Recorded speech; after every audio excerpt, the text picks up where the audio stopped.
ಪ್ರಿಯ ವೀಕ್ಷಕರೇ, ಅದ್ಭುತವಾದ ಕಥೆ. ಈ ಕಥೆಯನ್ನು ನೀವು ಎಲ್ಲಿಯೂ ಕೇಳಿರುವುದಿಲ್ಲ.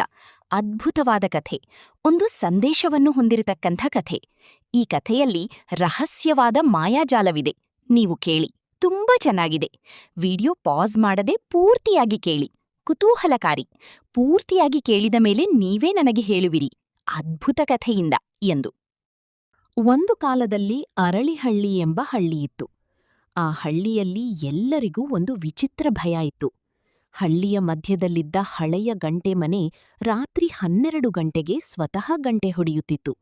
ಆದರೆ ಅದರಲ್ಲಿ ಗಂಟೆಯೇ ಇರಲಿಲ್ಲ.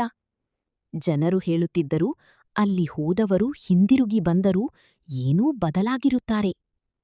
ಆ ಹಳ್ಳಿಯಲ್ಲಿ ಧ್ರುವ ಎಂಬ ಹುಡುಗ ಇದ್ದ. ಅವನು ತುಂಬಾ ಕುತೂಹಲದವನಾಗಿದ್ದ. ಭೂತ ಪ್ರೇತ ಅಂತ ಏನೂ ಇಲ್ಲ ಎಂದು ಎಲ್ಲರಿಗೂ ಹೇಳುತ್ತಿದ್ದ. ಒಂದು ದಿನ ಅವನ ತಾತ ಅವನಿಗೆ ಒಂದು ಹಳೆಯ ಕೀಲಿಯನ್ನು ಕೊಟ್ಟರು. ಈ ಕೀಲಿಯನ್ನು ಯಾರಿಗೂ ತೋರಿಸಬೇಡ, ಆದರೆ ಒಂದು ದಿನ ಗಂಟೆ ಮನೆ ನಿನ್ನನ್ನು ಕರೆಯುತ್ತದೆ. ಧ್ರುವ ನಕ್ಕು ಬಿಡಿಬಿಟ್ಟ. ಆದರೆ ಆ ರಾತ್ರಿ ಟಾಂಗ್ ಟಾಂಗ್ ಟಾಂಗ್ ಗಂಟೆ ಮನೆ ಗಂಟೆ ಹೊಡೆಯಲು ಶುರುವಾಡಿತು. ಧ್ರುವ ಬೆಚ್ಚಿಬಿದ್ದ, ಏಕೆಂದರೆ 10 ವರ್ಷಗಳಿಂದ ಆ ಶಬ್ದ ಯಾರೂ ಕೇಳಿರಲಿಲ್ಲ. ಹಠಾತ್ ಅವನ ಜೇಬಿನಲ್ಲಿದ್ದ ಕೀಲಿ ಬಿಸಿಯಾಗತೊಡಗಿತು. ಅವನು ಧೈರ್ಯ ಮಾಡಿ ಗಂಟೆ ಮನೆಗೆ ಹೋದ. ಒಳಗೆ ಎಲ್ಲೆಡೆ ಧೂಳು, ಜಾಲಗಳು, ಒಡೆದ ಗೋಡೆಗಳು. ಆದರೆ ಮಧ್ಯದಲ್ಲಿ ಒಂದು ಬಾಗಿಲು ಮಾತ್ರ ಹೊಸದಾಗಿ ಕಾಣಿಸುತ್ತಿತ್ತು. ಅದರ ಮೇಲೆ ಬರೆಯಲಾಗಿತ್ತು, ಸತ್ಯವನ್ನು ನೋಡಲು ಧೈರ್ಯ ಬೇಕು. ಧ್ರುವ ಕೀಲಿಯನ್ನು ಹಾಕಿದ. ಬಾಗಿಲು ತೆರೆದ ಕ್ಷಣ ಅವನು ಮತ್ತೊಂದು ಜಗತ್ತಿಗೆ ಬಿದ್ದ. ಅದು ಅವನದೇ ಹಳ್ಳಿ. ಆದರೆ ಅಲ್ಲಿ ಯಾರೂ ನಗುತ್ತಿರಲಿಲ್ಲ. ಎಲ್ಲರೂ ಮೌನ. ಮರಗಳಿಗೂ ಎಲೆಗಳಿಲ್ಲ. ಆಕಾಶ ಕೆಂಪು. ಅವನು ಒಬ್ಬ ವೃದ್ಧನನ್ನು ಕೇಳಿದ, ಇದು ಯಾವ ಜಾಗ? ವೃದ್ಧ ನಗಿದ, ಇದು ನಿಮ್ಮ ಹಳ್ಳಿಯ ಮರೆತ ಭಾವನೆಗಳ ಜಗತ್ತು. ಧ್ರುವ ಅರ್ಥ ಮಾಡಿಕೊಳ್ಳಲಿಲ್ಲ. ವೃದ್ಧ ಹೇಳಿದ, ಜನರು ತಮ್ಮ ದುಃಖ, ಭಯ, ಕನಸುಗಳನ್ನು ಮರೆತಾಗ ಅವೆಲ್ಲ ಇಲ್ಲಿ ಬಂದು ಜೀವ ಪಡೆಯುತ್ತವೆ. ಹಠಾತ್ ಧ್ರುವನ ಮುಂದೆ ಒಂದು ನೆರಳು ಕಾಣಿಸಿಕೊಂಡಿತು. ಅದು ಅವನಂತೆಯೇ ಕಾಣುತ್ತಿತ್ತು. ಆ ನೆರಳು ಮಾತಾಡಿತು, ನೀನು ಎಲ್ಲರ ಮುಂದೆ ಧೈರ್ಯವಂತನಂತೆ ನಟಿಸುತ್ತೀಯ, ಆದರೆ ನಿನ್ನೊಳಗೆ ತುಂಬಾ ಭಯ ಇದೆ. ಧ್ರುವ ನಡುಗಿದ. ಅವನ ಬಾಲ್ಯದಲ್ಲಿ ನಡೆದ ಒಂದು ಘಟನೆ ಅವನಿಗೆ ನೆನಪಾಯಿತು.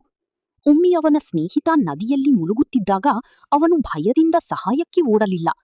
ಆ ಸ್ನೇಹಿತ ಬದುಕಿದ್ದರೂ ಧ್ರುವ ಆ ದಿನದಿಂದ ತನ್ನ ಭಯವನ್ನು ಮರೆಮಾಡಿಕೊಂಡಿದ್ದ. ನೆರಳು ದೊಡ್ಡದಾಗತೊಡಗಿತು. ಆಕಾಶ ಕತ್ತಲಾಯಿತು. ಹಳ್ಳಿ ಕಂಪಿಸತೊಡಗಿತು. ವೃದ್ಧ ಕೂಗಿದ, ನಿನ್ನ ಭಯವನ್ನು ಒಪ್ಪಿಕೊಳ್ಳು, ಇಲ್ಲದಿದ್ದರೆ ಇದು ನಿನ್ನನ್ನು ನುಂಗಿಬಿಡುತ್ತದೆ. ಧ್ರುವ ಕಣ್ಣೀರು ಹಾಕುತ್ತಾ ಹೇಳಿದ, ಹೌದು, ನಾನು ಭಯಪಟ್ಟಿದ್ದೆ, ನಾನು ತಪ್ಪು ಮಾಡಿದ್ದೆ. ಆ ಕ್ಷಣ ನೆರಳು ನಿಧಾನವಾಗಿ ಬೆಳಕಾಗಿ ಕರಗತೊಡಗಿತು. ಆಕಾಶ ಮತ್ತೆ ನೀಲಿಯಾಯಿತು. ಮರಗಳಿಗೆ ಎಲೆಗಳು ಬಂದವು. ಜನರು ನಗತೊಡಗಿದರು.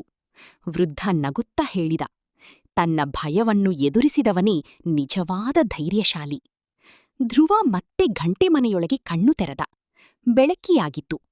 ಆದರೆ ವಿಚಿತ್ರ ಸಂಗತಿ ಏನೆಂದರೆ, ಅವನ ಕೈಯಲ್ಲಿ ಆ ಜಗತ್ತಿನ ಕೆಂಪು ಎಲೆ ಇನ್ನೂ ಇತ್ತು. ಆ ದಿನದ ನಂತರ ಗಂಟೆ ಮನೆ ಮತ್ತೆ ಎಂದಿಗೂ ಗಂಟೆ ಹೊಡೆಯಲಿಲ್ಲ. ಆದರೆ ಹಳ್ಳಿಯ ಜನರು ಹೇಳುತ್ತಾರೆ, ರಾತ್ರಿ ತುಂಬಾ ಮೌನವಾಗಿದ್ದರೆ ಗಂಟೆ ಮನೆಯೊಳಗಿಂದ ಇನ್ನೂ ಒಂದು ಹುಡುಗನ ಧ್ವನಿ ಕೇಳಿಸುತ್ತದೆ. ನಿನ್ನೊಳಗಿನ ಭಯವನ್ನು ಮರೆಮಾಡಬೇಡ.